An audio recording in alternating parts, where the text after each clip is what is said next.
Okay, and welcome to the Davies Use Case webinar being presented by Hospital for Special Surgery on Express Check-In. This is a Davies award-winning use case for the value of health IT. My name is Arnold Simmons. I'm the Manager of Quality and Patient Safety here at HIMSS. It's my pleasure to moderate this presentation. Core to the HIMSS mission is promoting the use of health information and technology to improve the quality of healthcare delivery. HIMSS promotes and advocates the integration of clinical decision support and best practice guided access to clinical data to analyze progress, and information technology enable patient safety tools for all healthcare organizations, clinicians, patients, and community members as vehicles for improving patient outcomes. The HIMSS Nicholas E. Davies Award of Excellence is the pinnacle of the HIMSS Value Recognition Program. The Davies Award recognizes outstanding achievement of organizations from around the world who have utilized health information and technology to improve the patient outcomes and value. The Davies Award's winning use cases have been peer-reviewed to validate sustainable, improved patient and business outcomes resulting from health information and technology-enabled care delivery. So it's my pleasure to welcome our speaker for today, Melissa Taylor, who's the Vice President of Patient Access Services at Hospital for Special Surgery. Melissa, I will turn the presentation over to you. Thank you. Thank you, Arnold, for the introduction. It's a pleasure to be able to speak with you today about the success that we've had at Hospital for Special Surgery in using technology to neutralize our peak patient wait times in our admitting area. I joined Hospital for Special Surgery, the Patient Access Department, about 4 years ago. And when I joined in 2014, we had a decentralized patient access model in our hospital. And essentially what that means is that our surgical and pre-surgical patients were checking in 4 different areas of the hospital. We had separate check-in areas.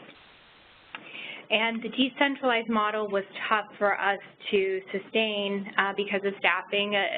Of course, anyone who manages operations that are 24/7 understands you're very beholden to your team showing up, and each day you're battling call-outs and the unexpected. And in New York City, it's particularly challenging because you have the added element of transportation and the logistics of people getting into the city to begin their shifts. And the morning was particularly important to us because we had our first use case, our first surgical cases for the day, and we had to turn our patients very quickly to make sure that our patients were getting to the ORs timely and we weren't creating any delays. On the days that we would have call-outs, it was tough to staff those desks. We were able to have some modicum of staffing at each desk, but it didn't always allow for an optimal patient or employee experience for that matter. Because we knew that we were implementing Epic and we were working on our implementation, we began talking about moving toward a centralized model. With Epic, we would have access to better visuals that allow us to track patient location. So for instance, we would have an op-time dashboard that would let us know the location of the patients, and there would be better communications if we weren't on the same floor. When we implemented Epic in 2016, if you take a look at the bottom of the first slide here, you'll see that our cycle time, meaning that the time the patient arrived, including their wait all the way through when they were formally admitted and their registration was completed, was about 16 minutes. And that was a big success for us. Prior to moving to that centralized model and going live with Epic, we had areas that at any given point could have cycle times upwards of 35 minutes. And as you'll see, as we progress through those first few months of our Epic Go Live, that time with our teams learning and getting more comfortable with the system decreased very nicely, and we stabilized right around 8 minutes. So at face value, you would look at this information and saying, wow, this was a real turnaround. You went from 35 minutes down to about 8 minutes on average. The challenge for us came twice a day. We had centralized, and we were intermingling both our surgical and pre-surgical patients. And at 2 times during the day, we have a patient education class for our pre-surgical patients.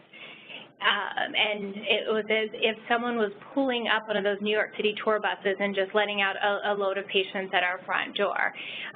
Everyone was arriving at the same time for these education classes. So we would have to take care of approximately 45 plus patients during that hour, and what would happen is that the cycle times would spike to 10 to 20 minutes during that time. And it, again, not the experience that we wanted for our patients or our employees. It was taxing, and after an hour like that, I think our employees were very much spent. And so then to ask them to provide that same service level throughout the day after they'd had those tough 2 hours was a lot to ask of them. We really wanted to make sure that we could create an experience that was ideal for our patients and for our team members. We started talking about our solutions, and it's very easy to think, well, no big deal, you just add a couple of people during those times. But of course, we wanted to be responsible from an expense perspective, and there's certainly dollars associated with adding additional human resources, and also being that we're located in New York City, space is always tough. And we had already renovated our space, and it was a long and narrow space, and there just wasn't an additional allotment of space at that point to add 2 additional registration carrels into that area. So we started talking about our options, and our team, we all felt strongly that the solution lies with technology. And folks on our team had some experience with the Epic Welcome module in their previous lives, and we'd all seen it, of course, during our project planning, and knew that it was something that we wanted to use after our go live as we moved into our optimization phase. We did consider other technologies, but the Epic Welcome module made the most sense for us. Certainly it was designed specifically for that purpose. We had invested a significant amount of money in implementing Epic, and that was one of the modules that we had purchased. And it would have been a tough sell to go to our executive team 4 months post-live and ask to start putting bolt-ons on top of Epic system. We are also starting to get feedback from our patients. You know, outside of HSS, for our patients become patients, they're consumers. And so in other industries, they're interacting with technology every day and have access to a lot of self-service. And we wanted to honor their preferences. If I go to Target to go shopping and I'm picking up a gallon of milk, I have the choice, rather than standing in the checkout line and waiting to get checked out with a clerk, I have the option of going to self-service, checking myself out, paying, and exiting very quickly. Whereas if I have a much larger order and I feel like I need the expertise of the clerk, I have the choice to go through the regular checkout line. And so we wanted to provide patients with the ability to honor their preference. And I think our patients are coming to Hospital for Special Surgery expecting a premier, world-class, state-of-the-art experience. And rather than having them experience long wait times and loads of paper we wanted to make sure that they had that state-of-the-art experience right from the get-go, and we all felt very strongly that providing them with some self-service options would be a great solution. We did make the decision to use Epic's Welcome module. We were able to rebrand that as HSS Express Check-in, and I've provided examples of a couple of our screens for you. So you can see what those landing pages look like, so that when the patients approach the Express Check-in stations, they're able to see the HSS branding, and it's in line with our My HSS, which is our MyChart, our patient portal, so that patients have familiarity with that technology prior to coming in, and then see that repeated in the Express Check-in workstations.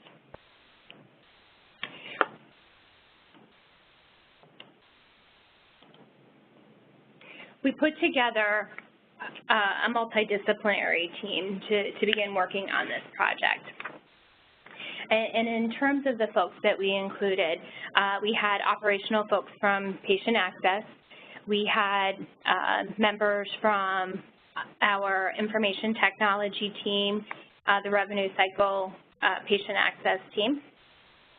We had representatives from operational excellence, and operational excellence is our continuous improvement team at HSS, and we had members also from marketing. I do want to call out, and I'll talk about this a little bit later, where we could, especially as it relates to the patient access team, we included our frontline staff. It was important to us to have them engaged and to get their buy-in in the process very early on. As we formed that team, we started talking about our workflows and what that would look like. We put together our scope, and we saw several application demos, and we're able to ask questions not only of our IT team, but we had access to Epic resources, and we met weekly until well after the project was completed. I would say we stayed together maybe a month to 6 weeks after the project was completed, and made some refinements along the way. We had a build-in testing phase, and that was multidisciplinary and integrated. So we had the operational folks involved in that end-to-end testing. And then we did a technical dress rehearsal as well, which included our front-end folks.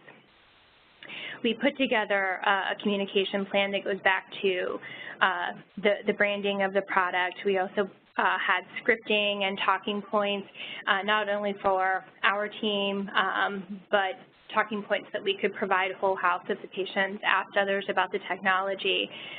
We scheduled an open house once we were live with Express Check-in, and invited others to come throughout the organization to come see the technology and give it a test run.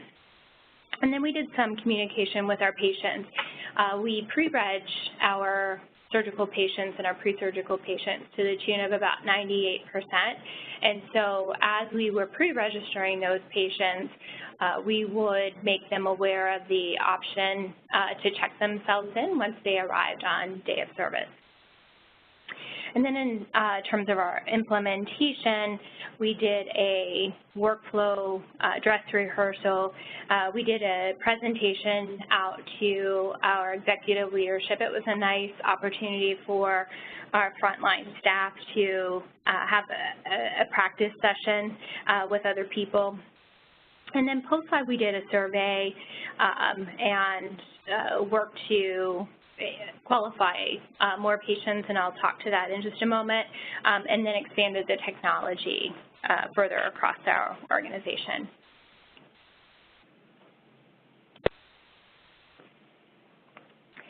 When we got into our design sessions, I think we all had some lofty ideas about what this could be, but being that we were just a few months post go live, we wanted to be careful not to boil the ocean and to really focus on the problem that we were trying to solve, and that is to neutralize those 2 peak wait times during the day and make those more palatable for our patients and our team members, and ensure that there was a consistent experience throughout any patient's stay at HSS. So we put together some guidelines in terms of scope and who would qualify from a patient perspective to be able to use the self-service. I mentioned that we pre-reg our patients at a rate of about 98%. So one of the first criteria for a patient to qualify to be able to use the Express Check-In was that they did have to be fully registered. We had to have collected all of their information. We wanted this process at point of service to be very concise and not put the patient in a position to have to provide a lot of extra information that could be confusing and would be where the patient would be better served sitting down and talking to somebody.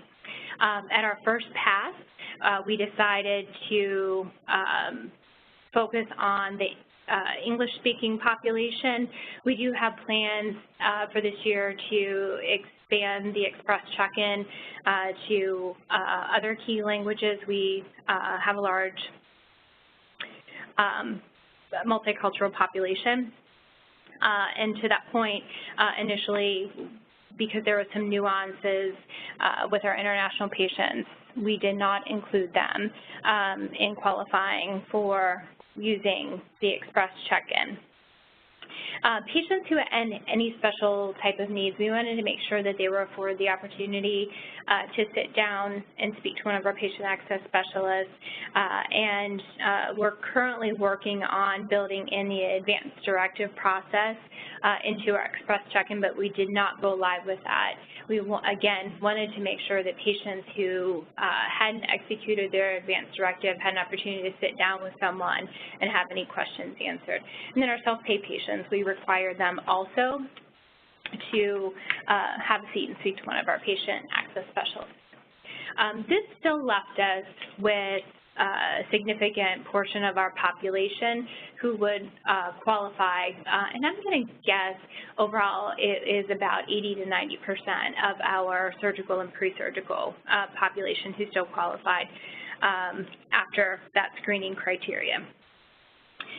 In order to secure the IT resources and get folks here on board with rolling out a new module so shortly after go live, we engaged our operational excellence team.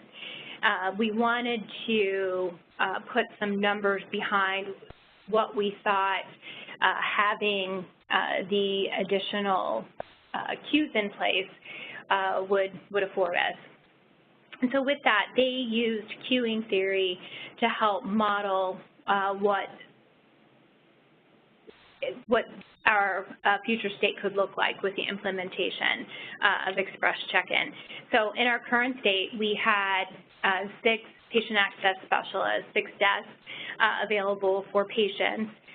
We proposed that we would add 2 additional queues. So on top of the 6 registration carrels, we would add 2 Express Check-In stations for our patients. This would vastly improve the probability that our patient access staff would not be busy. When the patients were here, there was only a 7% chance that they would be busy, down from 41%, and there was a 93% chance inversely then that someone would be available to take care of them. We were very conservative in how much of our population we thought would use the Express Check-In stations. We estimated the cycle time would decrease down to about 6 minutes overall, and that's an average of the folks who are with the patient access specialist, and then those also who were using the Express Check-In stations. And we guessed that that would take about 3.5 minutes for someone to get through Express check-in as we were designing it. So the workflow with which we went live is on your screen right now, and we wanted to keep it simple. So I talked about the criteria already and how we would qualify patients. And I think it's worth mentioning what happens then when the patients arrive on day of service. We have a greeter.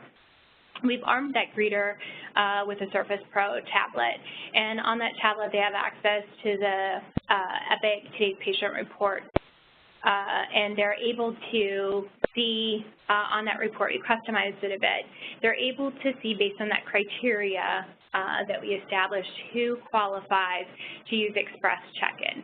So as the patients are arriving, that greeter is playing air traffic control and steering them either to a patient access specialist or to Express check-in.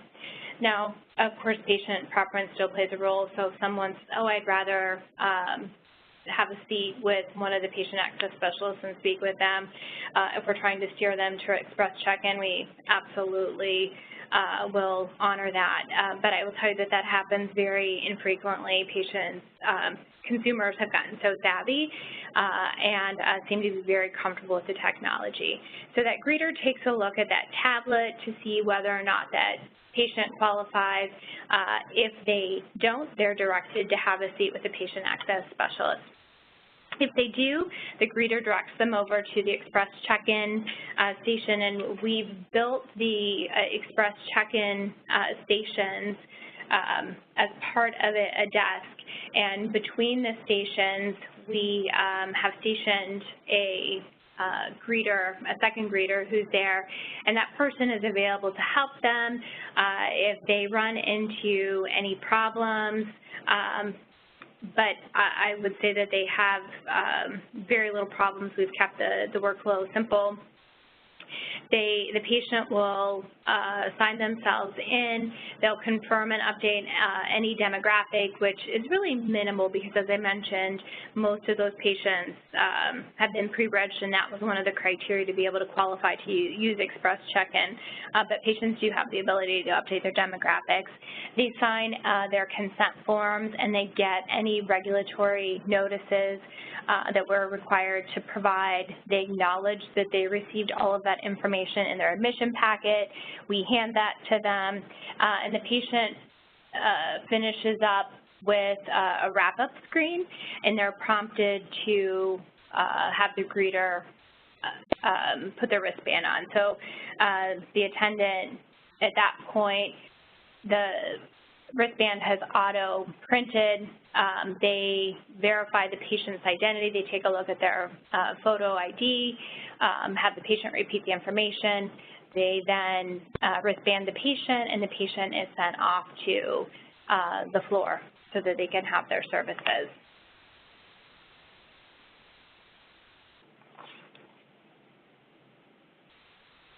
We've been very fortunate to be able to call this a successful project, and some of the factors that led to the success, I think, largely were involving our frontline staff from the very beginning. There was maybe a little bit of concern from the beginning. You know, some of the rumblings like, oh no, you want to replace all of us with these check-in stations, and I think they quickly saw that the check-in stations were another tool for them that would help make their jobs easier, that would make the experience better for the patients, and would free them up to be able to spend more time with the patients who really needed it. And we involved the staff every step of the way in helping design the process, in designing the scripting and making it the right fit for them so that it felt genuine and sincere and like something they would really say. And we had a lot of practice. We did practice within our group. I mentioned the open house that we did. We served some light refreshments, and we invited the whole hospital to come see this new technology that we were introducing. And then we did a final presentation out to our executive leadership before we went live, and it gave the team another chance to practice.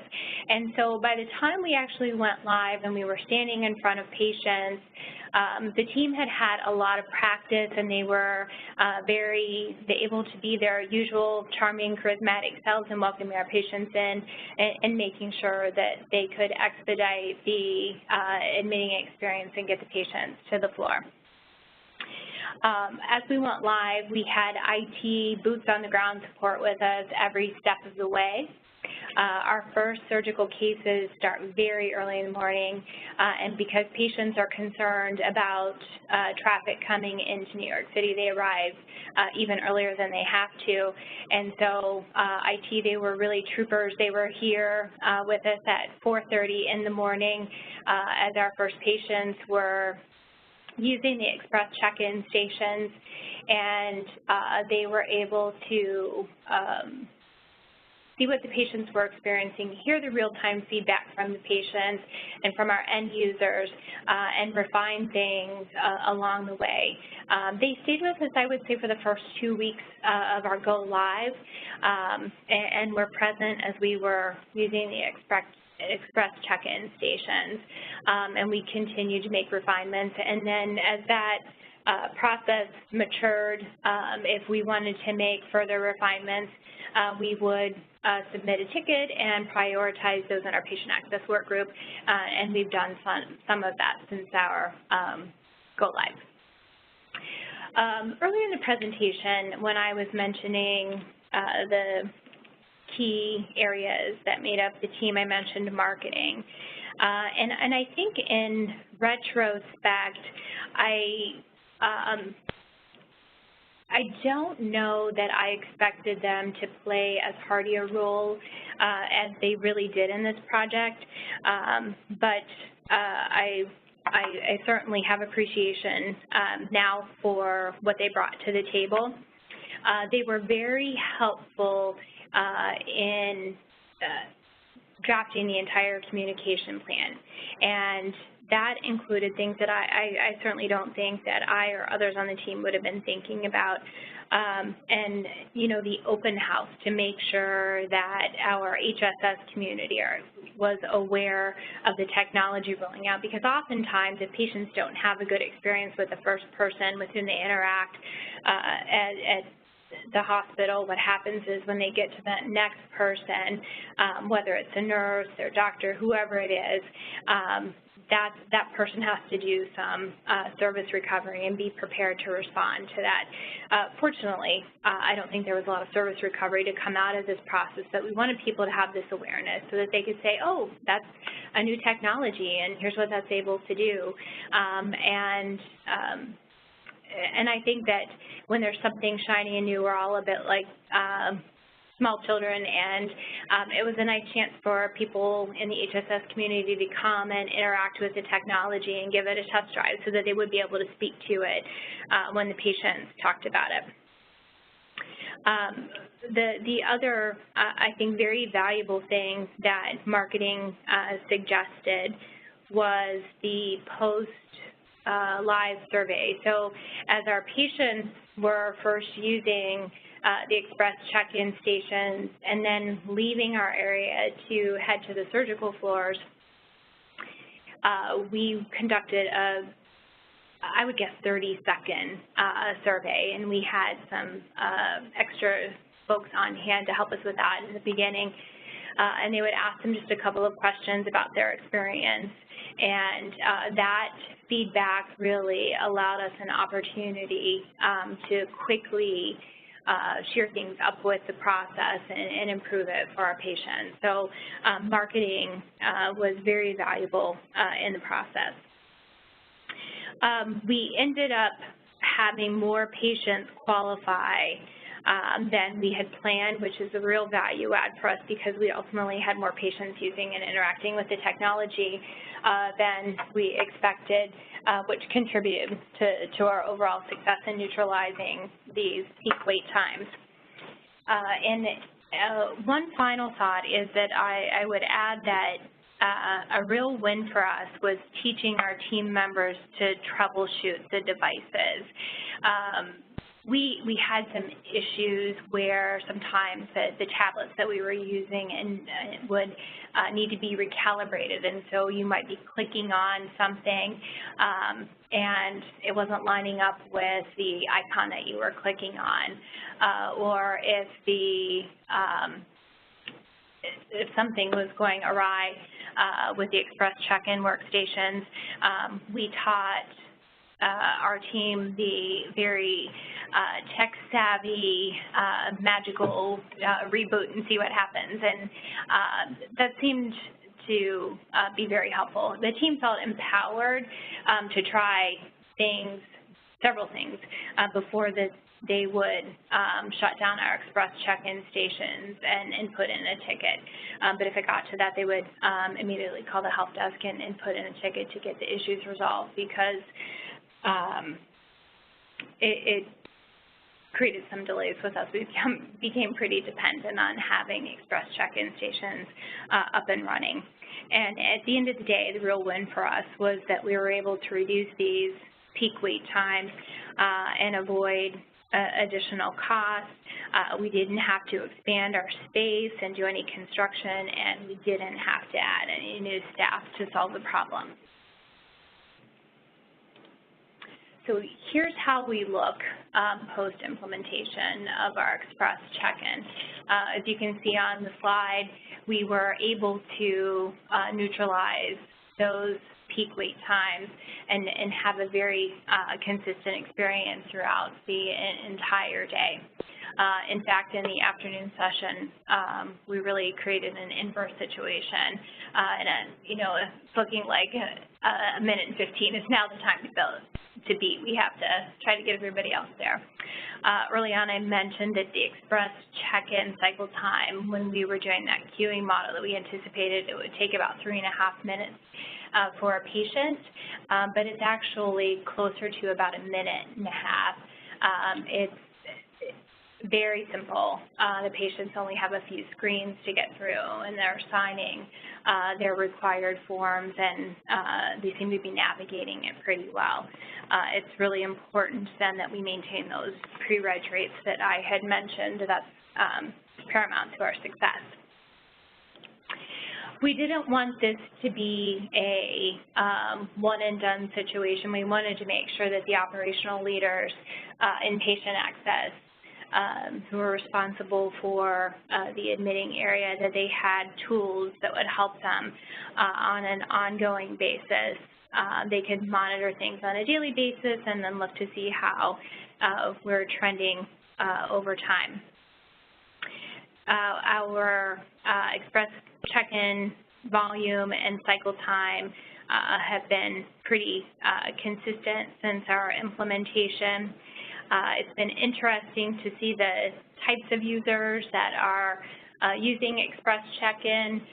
Initially, when we were implementing, we did get some pushback. There were concerns about certain portions of our population, namely those over 60 years old, really adopting this and embracing it and using it, but they're nearly half of our users. And what I would say about that is that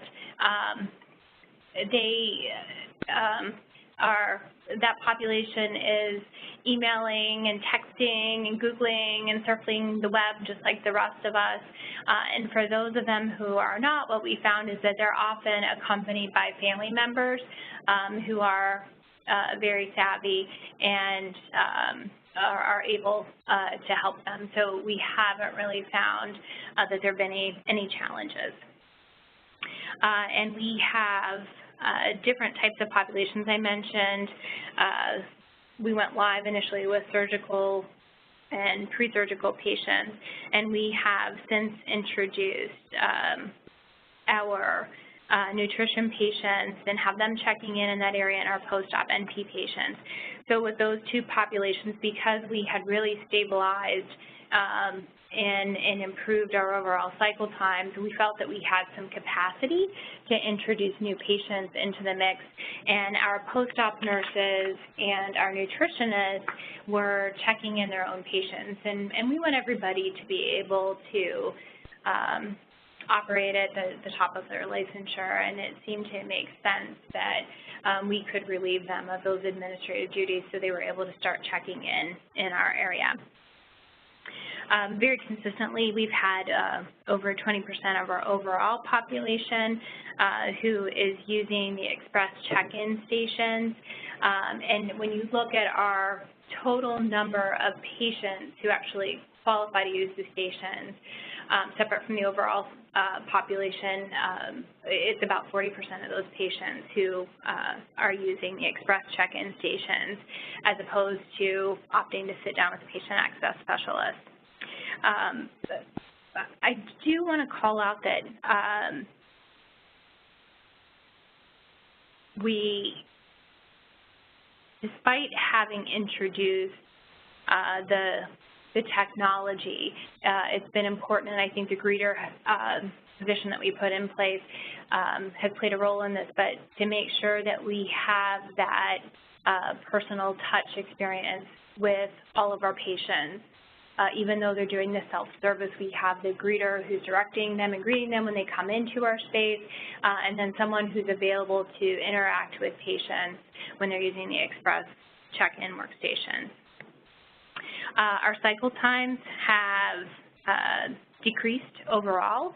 The patients who need to sit down with someone and have that extra attention are afforded the opportunity to do that, and we're able to take care of them efficiently, and then the overall cycle time for our express check-in has been about a minute and a half, and so patients are moving through the admitting area very quickly.